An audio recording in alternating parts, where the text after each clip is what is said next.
Hello बच्चों, आज हम नया टॉपिक स्टार्ट कर रहे हैं जो कि है सर्कुलर मोशन। और ये हमारा काइनेमेटिक्स का ही पार्ट है, लॉज ऑफ मोशन का भी पार्ट है। सर्कुलर मोशन की सारी बातें पढ़ेंगे कि एंगुलर डिस्प्लेसमेंट क्या होता है, एंगुलर वेलोसिटी क्या होती है, एक्सेलरेशन कितने तरह के होते हैं, सेंट्रीपिटल एंगुलर एक्सेलरेशन या सेंट्रीपिटल फोर्स क्या होती है, बैंकिंग ऑफ लोड की बातें करेंगे। तो इस टॉपिक को आज स्टार्ट कर रहे हैं। आज इसका इंट्रोडक्टरी लेक्चर है। अभी तक आप सर्कुलर मोशन को सर्कल से रिलेट करते होंगे। आज मैं सर्कुलर मोशन की डेप्थ आपको बताऊंगा कि ये जो एंगुलर वेलोसिटी, शायद आपने पढ़ी हो, नहीं पढ़ी हो तो वेट करो, स्टार्ट होने वाला वीडियो। एंगुलर वेलोसिटी का असली मतलब क्या है, तो उसके लिए पहले एंगुलर डिस्प्लेसमेंट समझेंगे, सर्कुलर मोशन क्या होता है समझेंगे। तो शुरू करते हैं circular motion. My name is Alakh Pandey and my channel is Physics Wallah. कैसे हैं आप लोग? बढ़िया हैं। आज पढ़ेंगे सर्कुलर मोशन, मजे करते रहो, पढ़ाई करते रहो। चलो देखो सर्कुलर मोशन। तो सर्कुलर मोशन को यार सीधी भाषा में बोलूं तो चक्कर है ना, गोल गोल घूमने वाला चक्कर वाला मोशन इज सर्कुलर मोशन। ये सीधी लाइन में चलने वाला मोशन नहीं है, ये दो डायमेंशन का मोशन है। एक्स में भी चलेंगे और वाई में भी। जब गोल गोल घूमोगे तो देखो एक्स में भी बढ़ रहे हो, वाई में भी, फिर एक्स में भी बढ़ रहे हो, वाई में भी, एक्स में पीछे आ रहे हो, वाई में ऊपर जा रहे हो, है ना, एक्स में पीछे आ रहे हो, वाई में नीचे, मतलब ये टू डायमेंशन का मोशन। अब जो सर्कुलर मोशन में क्या होता है, जैसे अभी तक हम पढ़ते थे डिस्प्लेसमेंट की, बॉडी कितना आगे बढ़ी, डिस्प्लेसमेंट या डिस्टेंस, ये सब पढ़ते थे। सर्कुलर मोशन जैसे मान लो ये पार्टिकल है और ये पार्टिकल गोल गोल घूम रहा है और इसको हम यहां से ऑब्जर्व करें सेंटर से। जब सेंटर से ऑब्जर्व करेंगे तो हमें लगेगा ये कुछ एंगल चला है, देखो ये कुछ एंगल आगे बढ़ा ऐसे, थीटा। इसको हम बोलते हैं बच्चों एंगुलर डिस्प्लेसमेंट। तो सर्कुलर मोशन में डिस्प्लेसमेंट की जगह किस टर्म का काम है, एंगुलर डिस्प्लेसमेंट। कितना एंगल चले, थीटा, ऐसे बढ़ते जाओगे, जैसे मान लो 30 डिग्री बढ़े, 40 डिग्री बढ़े, 90 डिग्री बढ़े, ऐसे बढ़ते जाओगे, पूरा चक्कर घूम लोगे तो 360 डिग्री। एंगुलर डिस्प्लेसमेंट के लिए सिंबल है थीटा। और बच्चों इसको दो तरह से मेजर करते हैं, या तो डिग्री में करो या तो रेडियन में करो, ठीक है। इसमें से एसआई यूनिट है हमारी रेडियन वाली। रेडियन कैसे होता है बच्चों, मान लो एक चक्कर घूमे तो हम कितना एंगल घूमे, 360 डिग्री, एक चक्कर में 360, और 360 डिग्री को हम बोलते हैं 2 पाई रेडियन। मान लो हम आधा चक्कर घूमे यानी 180 डिग्री तो उसको हम बोलेंगे पाई रेडियन। मान लो हम 90 डिग्री घूमे तो उसको हम बोलेंगे पाई बाई 2 रेडियन। मान लो 45 डिग्री घूमे तो उसको हम बोलेंगे पाई बाई 4 रेडियन। समझ में आ रहा है? आधा किया तो आधा हुआ, इसको आधा किया तो आधा हुआ, फिर और आधा किया।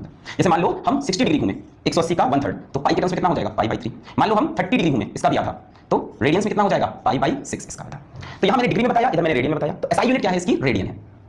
रेडियन में आप कैसे लिखोगे, 360 को लिखोगे 2 पाई, 180 को लिखोगे पाई, 90 को pi by 2 and so on. तो इसको पाई में हम मेजर करेंगे, ठीक है, पाई के टर्म्स में, रेडियन में मेजर करते हैं। डिग्री के टर्म्स में हम मेजर नहीं करेंगे, ऐसा यूनिट नहीं है, ठीक। कन्वर्ट करना पड़ेगा। कन्वर्ट कैसे करोगे, आप ये फैक्टर याद रखो कि 360 में 2 पाई होता है, या याद रखो 180 में पाई, दोनों में से जो अच्छा लगे याद रखो, फिर तो आप चेंज कर लोगे।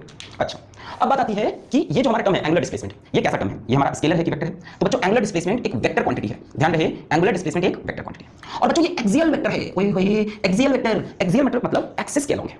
जब आप इस तरह से घूम रहे हो, मान लो आप ऐसे जा रहे हो एंटी क्लॉकवाइज, तो एंगुलर डिस्प्लेसमेंट का डायरेक्शन ये नहीं है, इसका डायरेक्शन एक्सिस के अलोंग होगा, सर्कल की एक्सिस के अलोंग। कैसे पता चलेगा, आप यूज करो right hand thumb rule. Right hand thumb rule, अपने राइट हैंड की फिंगर्स को कर्ल करो, जिस डायरेक्शन में घूम रहे हो, ऐसे घूम रहे हो कर्ल करो, ऐसे घूम रहे हो ऐसे कर्ल करो। अंगूठा जिस तरफ निकले, जिस तरफ आपका थंब पॉइंट करे, जिस तरफ आपका थंब पॉइंट करे, वो डायरेक्शन होता है एंगुलर डिस्प्लेसमेंट का। कैसे निकालोगे इसको, राइट हैंड थंब रूल से। क्या करना है, अपने राइट हैंड को खोलो और फिंगर्स को कर्ल करो, किस डायरेक्शन में, जिस डायरेक्शन में घूम रहे हैं, जिस डायरेक्शन में आपका थंब पॉइंट करे वो डायरेक्शन है एंगुलर डिस्प्लेसमेंट का। बनाया गया है, ये मत सोचना एंगुलर डिस्प्लेसमेंट का ये डायरेक्शन है, इसका डायरेक्शन ये है आउटवर्ड्स, आउटवर्ड्स। मान लो हम डायरेक्शन चेंज कर दें, हम ऐसे घूम रहे होते हैं, ठीक है, सॉरी वेरी सॉरी, मान लो हम डायरेक्शन चेंज कर दें, हम ऐसे घूम रहे सर्कल में।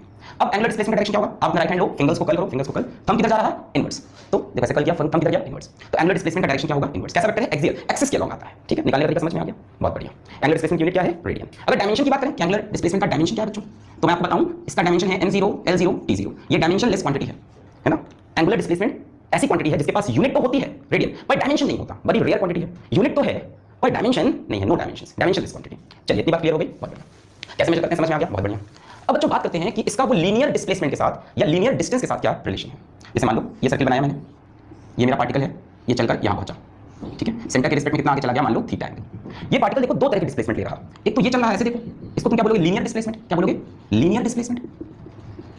इसको डिनोट करेंगे हम सिंबल एस से। और एक ये ले रहा एंगुलर डिस्प्लेसमेंट थीटा। अगर यहां से देखो तो हम अगर अपनी आंख को ऐसे रखें, तुम्हारी आंख कैसे घूमेगी, कैसे, एंगल पे। एंगुलर डिस्प्लेसमेंट क्या होता है, अपनी आंखों पे ध्यान दो, ये है एंगुलर डिस्प्लेसमेंट। जितनी आंख उठी, जितनी आपकी शक्ल यहां से यहां ऊपर उठी, ये जो एंगल है इसको एंगुलर डिस्प्लेसमेंट। तो इन दोनों के बीच में क्या रिलेशन है, इस पे बात करें। ये हो गया हमारा रेडियस। मान लो पूरा चक्कर घूमते हम, पूरा चक्कर घूमते, ठीक है। तो बात करते हैं एंगुलर की और बात करते हैं लीनियर की, और थोड़ी देर के लिए डिस्टेंस की बात कर लेते हैं, थोड़ा आसान हो जाएगा। अगर एक चक्कर पूरा घूमे बच्चों, तो एक चक्कर में कितना एंगल होगा, 360 मतलब 2 पाई। और लीनियर डिस्टेंस की अगर बात करें तो एक चक्कर में कितना डिस्टेंस कवर होगा, सर्कमफेरेंस के बराबर, मतलब 2 पाई आर। मान लो हम 1 रेडियन चलें, 2 पाई में कितना चले, 2 पाई आर। मान लो हम 1 रेडियन चलें, 1 डिग्री रेडियन, तो लीनियर डिस्प्लेसमेंट कितना होगा, 2 पाई आर बटे 2 पाई। 2 पाई में 2 पाई आर, तो 1 में 2 पाई आर बटे 2 पाई, मतलब आर। लीनियर डिस्टेंस जो कवर होगा वो आर। मान लो हम थीटा रेडियन चलें, 1 में आर है तो थीटा में कितना होगा, आर थीटा। 1 रेडियन में कितना डिस्प्लेसमेंट हो रहा, आर, तो थीटा में कितना होगा, आर थीटा। यानी जो लीनियर डिस्प्लेसमेंट है एस, वो एंगुलर डिस्प्लेसमेंट थीटा से कैसे रिलेटेड है, s is equals to r theta. नहीं आया? जब एक चक्कर घूमे तो कितना रेडियन हुआ, 2 पाई। 2 पाई का मतलब कितना डिस्टेंस, 2 पाई आर डिस्टेंस। तो 1 रेडियन में कितना हुआ, 2 पाई आर अपॉन 2 पाई। तो 1 रेडियन में आर, 1 में आर तो थीटा में आर थीटा। तो हम बोल सकते हैं जो लीनियर डिस्प्लेसमेंट है s is equals to r theta, या आप बोल सकते हो theta is equals to s बटे r। वेक्टर का साइन मत लगाना, क्योंकि लीनियर डिस्प्लेसमेंट का डायरेक्शन ऐसा है और थीटा का डायरेक्शन तो एक्सिस के अलोंग है, तो वेक्टर साइन लगाने पे एक्सप्रेशन गलत हो जाएगा। इसको आप बहुत इजीली समझ सकते थे, अगर आपने सर्कल पढ़ रखा हो तो आपने पढ़ा होगा theta is equals to arc upon radius, पढ़ा होगा ये फॉर्मूला। तो भूल जाओ जो मैंने भी बताया, आर्क, ये हुई आर्क, आर्क की लेंथ कितनी हुई s अपॉन रेडियस, रेडियस कितना हुआ r, तो theta is equals to s by r। तो जैसे याद रखना चाहो, theta is equals to arc upon radius, जितना आर्क चले s डिवाइड बाय r, या s is equals to r theta. ये रिलेशन हो गया लीनियर डिस्प्लेसमेंट और एंगुलर डिस्प्लेसमेंट का। समझ में आ गई होगी बात, बहुत साफ सी थी, बहुत बढ़िया। तो एंगुलर डिस्प्लेसमेंट मेजर करते हैं रेडियन में, एक चक्कर में होता है 2 पाई रेडियन, आधे चक्कर में पाई रेडियन, ऐसे ऐसे आप समझ सकते हैं।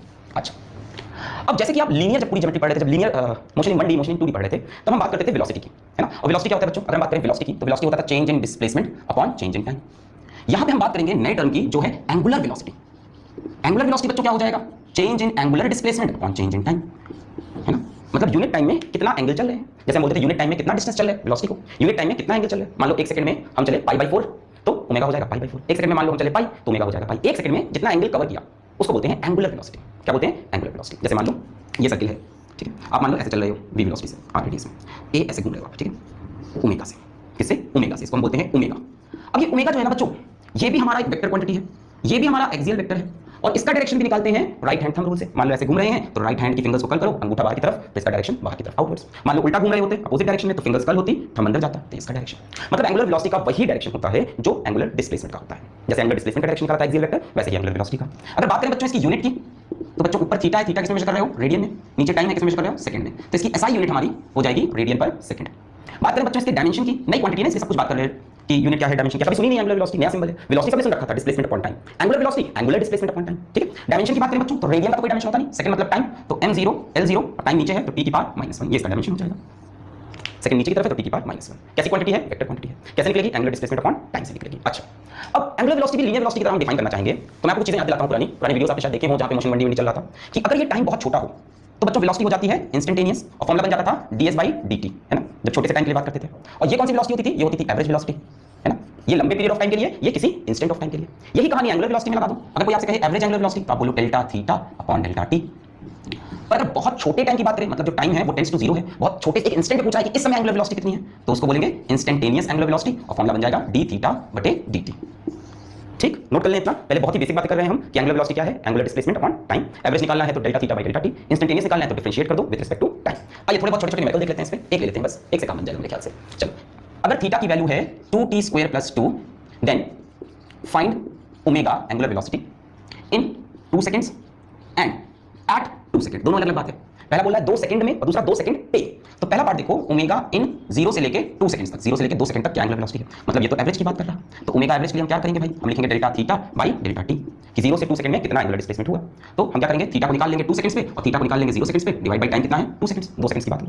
2 सेकंड पे थीटा की वैल्यू देखो, यहां पे 2 रखोगे टी की जगह, 2 का स्क्वायर 4, 2 * 8 + 2 10 माइनस 0 सेकंड पे कितना होगा थीटा, टी की जगह 0 रखा, ये 0 2 डिवाइड बाई 2 कितना हुआ 8/2, कितना आ गया 4, यूनिट हो जाएगी रेडियन पर सेकंड, 4 रेडियन पर सेकंड। ये एवरेज निकाल लिया। फिर पूछ रहा है एट 2 सेकंड, मतलब ये क्या पूछ रहा है बच्चों, इंस्टेंटेनियस ओमेगा। तो हम सेकंड पार्ट ऑफ क्वेश्चन पे आते हैं, ये क्लियर हो गया, theta at 2 minus theta at 0, time की जगह पहले 2 रख के थीटा निकाला, फिर 0 रख के निकाला और नीचे टाइम। नेक्स्ट पार्ट पूछ रहा है थीटा एट 2 सेकंड। वीडियो देखते रहो, अभी बहुत स्लो चल रहा है, बाद में तुम बहुत नई चीजें मिलेगी। तुमने एंगुलर वेलोसिटी सर्किल के पढ़ी होगी, मैं एंगुलर वेलोसिटी बताऊंगा होती क्या चीज है, ठीक है। जो रिलेशन तुमने पढ़ रखा है वो कितना गलत है ये बताऊंगा। जैसे कई लोग ये पढ़ के आएंगे v = r ओमेगा, थोड़ी आगे की बात कर रहा हूं, तो मैं बताऊंगा कि कहां तक सही है और कहां पे गलत भी हो जाएगा ये, ठीक है।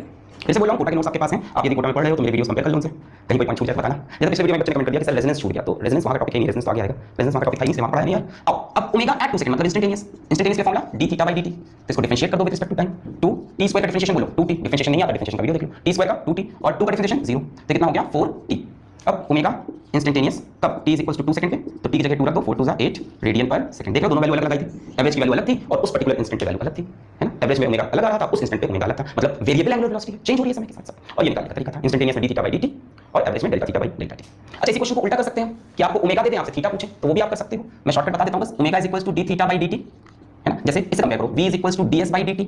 अब मैं पूछूं डिस्प्लेसमेंट ds, तो आप बोलोगे = v dt, फिर मैं बोलता था दोनों तरफ इंटीग्रेट कर दो, तो डिस्प्लेसमेंट = इंटीग्रल v dt, याद है यही चीज यहां लगा दो, d θ = ओमेगा dt, फिर दोनों तरफ इंटीग्रेट कर दो, तो थीटा = इंटीग्रल ओमेगा dt, जहां से जहां बोले वहां से वहां लिमिट कर दो। तो यदि ओमेगा देख के थीटा पूछता है तो इंटीग्रेट कर दो, थीटा देख के ओमेगा पूछता है तो डिफरेंशिएट कर दो। तो डिफरेंशिएशन इंटीग्रेशन का वीडियो देख लो, उसके बाद में और कोई कहानी यहां से तो नहीं बन सकती। तो ओमेगा के बारे में कुछ बातें पता चली कि एंगुलर डिस्प्लेसमेंट अपॉन टाइम है, वेक्टर क्वांटिटी है, डायरेक्शन वही है जो एंगुलर डिस्प्लेसमेंट का है, डायमेंशन t की पावर -1 है, और एक एवरेज वैल्यू होती है एक इंस्टेंटेनियस। ठीक, तो ये एक्सप्रेशन चला जाएगा आपकी कॉपी में, और क्या चला जाएगा, ओमेगा = d θ/dt का एक्सप्रेशन चला जाएगा। जैसे लीनियर टर्म्स को डील करते थे वैसे एंगुलर को डील करो, ठीक है। अच्छा, अब जैसे हमने बात की थी यहाँ पे आपसे कि लीनियर और एंगुलर डिस्प्लेसमेंट में क्या रिश्ता है, हमने बात किया था आपसे, नहीं किया था ना। क्या हमने बोला था s = r θ, या हमने बोला था θ = s = r, है ना। ये बातें हो गई थी हमारी।